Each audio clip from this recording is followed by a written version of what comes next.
At some point in life, we begin to ask ourselves, what will happen if one day we're no longer able to take care of ourselves? For many, the answer seems obvious. Move into a nursing home, a place that feels safe, where professionals are available, and where we won't burden our children. But really, has anyone ever asked, is that the only choice? The home you've lived in for decades, the place that holds your memories, your favorite corners, the echoes of your life, might still be the best place for you, with just a little preparation and the right kind of support. In this video, I want to invite you to look at aging from a perspective we often overlook, through the lens of both Eastern and Western spiritual and religious wisdom.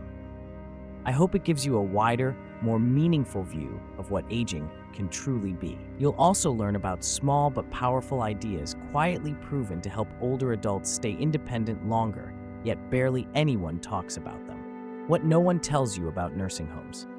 When you hear the words nursing home, what comes to mind? We often think of nursing homes as the safest option, but what happens when numbers and efficiency become the top priority? You may have heard stories from others, or even searched online for advice while planning ahead. But the truth is, many nursing homes in the US today are run more like businesses than care-centered homes. With overworked staff, elderly residents often don't receive the personal attention they truly need. It's not that caregivers don't care, it's just that they're responsible for far too many people at once. But here's something we rarely talk about. From a spiritual and religious perspective, placing parents in a nursing home isn't just a practical decision, it's a moral and karmic one. In many traditions, parents are seen as sacred as the ones who gave us life, the heaven of our home. When children fully hand over their role of caregiving to a system, even if it's convenient, it doesn't just wear down the sense of filial love.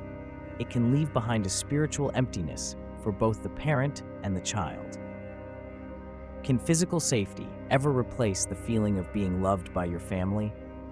Are we protecting our parents or quietly breaking the deepest bond we've ever had with them? That said, there is no absolute right or wrong here.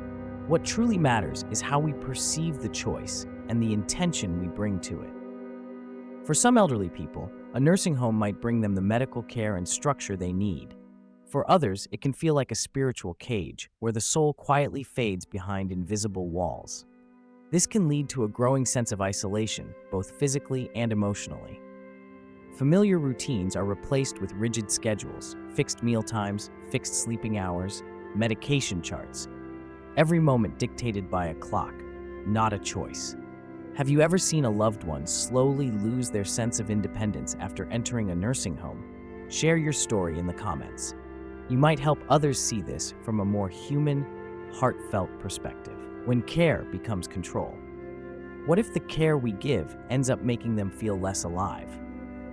Many elderly people who move into nursing homes start with hope, the hope of being taken care of, having better medical access, and not burdening their family. But over time, that care can come at the cost of their independence.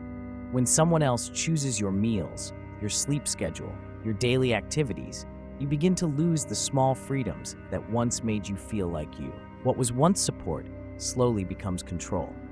From a spiritual lens, whether Eastern or Western, this isn't just about logistics, it's about the dignity of the soul. Most religious and spiritual traditions emphasize to live is not just to breathe, but to be able to choose, to act from one's own will, to grow even in later years. Have you ever noticed a parent or grandparent becoming more passive, quieter, or smaller after moving into a care facility? That shift isn't just physical, it's often spiritual. When health is traded for convenience, you move into a nursing home to be healthier, but what if it's actually making you weaker?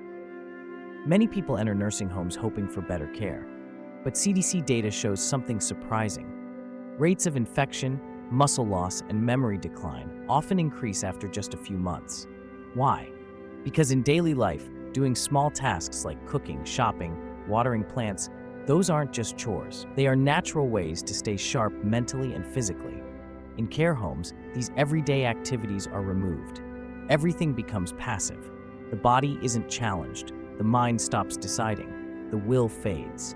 Could it be that full care, instead of helping, is slowly disempowering them? Let us know what you think in the comments. The biggest silent illness in nursing homes isn't diabetes or high blood pressure, it's disconnection. Many elderly were once the center of family life. Now, they're just a name on a visitation schedule. Old friends don't come by anymore. Kids and grandkids are busy, and suddenly, every day looks the same. A study by the National Institute on Aging found that chronic loneliness can impact health as much as smoking 15 cigarettes a day. And the hardest part? That feeling of being left behind creeps in slowly so quietly that no one notices until it's too late. From a faith-based view, disconnection is not just sad, it's unnatural. We are made for relationship.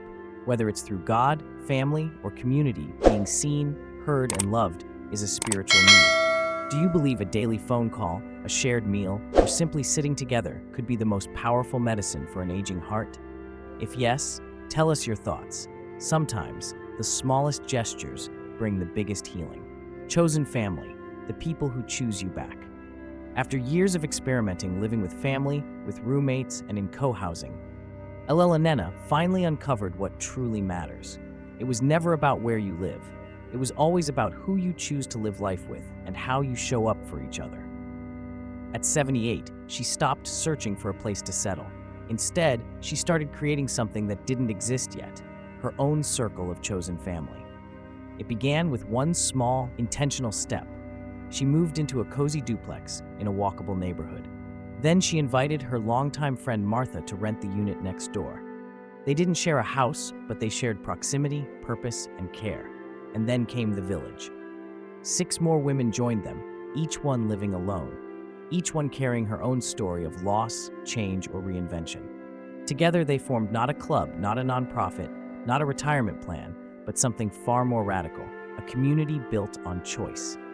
Each woman brought her unique gift. One drove them all to doctor's appointments. One was the tech guru who fixed their phones. One cooked legendary Sunday dinners for everyone. They built a group chat. They called every morning with a simple check-in. You good today? They took turns hosting monthly adventure days to museums, concerts, picnics. And when someone had a stroke, they cared for her as if she were their sister. No one is obligated to love me, Elena says, smiling, but they choose to, and I choose them back. I don't need to be taken care of. I just don't want to face life alone. The village isn't a solution, it's a signal. A reminder that we can rewrite the definition of family at any age. No legal documents, no shared blood, just shared presence, shared joy, shared choice. The village isn't just a concept, it's a choice to become the kind of person who naturally attracts connection, like a blooming garden that welcomes butterflies and bees, because what we plant, we harvest. If you want kindness, plant it. If you crave joyful conversation, speak it first. If you hope for appreciation, start by thanking those around you. Just like you can't plant cherry seeds and expect lemons, you can't expect warmth, care, or laughter if you don't sow those seeds in your everyday life. Be the community you wish you had, Elena often tells others, and you'll be surprised how many people quietly wanted the same thing too. Now it's your turn. If you could create your own village today, who would you invite? And more importantly, what kind of energy would you bring to that table? Let's fill the comments with ideas worth planting. Freedom is the last thing we should ever give up. You might need help every day, but that doesn't mean you have to give up control over your life. In most nursing homes, daily life is run on a schedule. When to eat, when to shower, when to rest. For some, that's convenient, but for those who've been independent all their lives, it can feel like a quiet loss. Psychology shows that the ability to make daily choices isn't just about preference, it's about dignity. Here's a simple truth. When we can still choose, we're truly living. When we can't, we're simply existing. From a karmic point of view, if you've spent your whole life working hard for freedom, financially, emotionally, spiritually, why give it up at the very end? At home, you can still choose to play your favorite radio station, drink tea instead of coffee, or simply lie still for 10 extra minutes without needing to explain yourself. What defines dignity in old age? A fixed schedule, or the freedom to choose how you live each day? Elders don't need someone to control them, they need someone to walk beside them. Aging in place doesn't mean isolation. In fact, it's a lifestyle that keeps connection alive without creating dependence. Many states are developing intergenerational housing, where grandparents live close to their children and grandchildren, but still have their own space and autonomy. According to the principle of light, you don't have to fight the darkness. You simply have to light a candle of love. Living close to loved ones is that light. It doesn't require fancy words, just a meal, a glance, a hug. Elders don't need us to do everything for them. They need to know, I still belong in this circle, even if I'm slower, even if I'm weaker. Would you be willing to rearrange your living space so your parents can stay near with both privacy and respect? If so, comment 5 below. When money is no longer a guarantee. Did you know? Just 5 years in a nursing home can cost over $500,000 and still not guarantee the care you expect. In the US, nursing home care can cost $6,000 to $11,000 a month, and that's before any special medical needs. Many people work a lifetime, save carefully, only to sell their home or drain their retirement funds just to cover a few years in a place they never truly wanted. Meanwhile, with thoughtful upgrades and part-time care, aging at home can save tens of thousands of dollars each year, while offering something no money can buy: familiarity, comfort, and peace of mind. If you were surprised by the cost of nursing homes, drop a 6 in the comments to help others realize this is not a small decision. We often think we need to protect elders from struggle, but what they really need is to hold on to who they are. Many older adults say the hardest part of aging isn't the body slowing down, it's feeling like they've been erased. They were once teachers, builders, caregivers, storytellers. But in a nursing home, those identities begin to fade.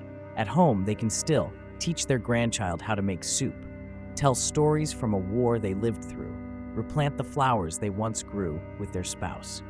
A survey from Pew Research shows elders feel most fulfilled when they feel they still matter, even if it's just in small ways.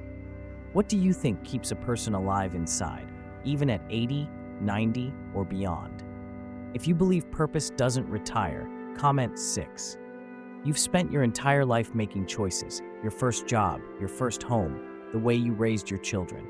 So why, in your later years, should someone else make those choices for you? Aging isn't the end of freedom.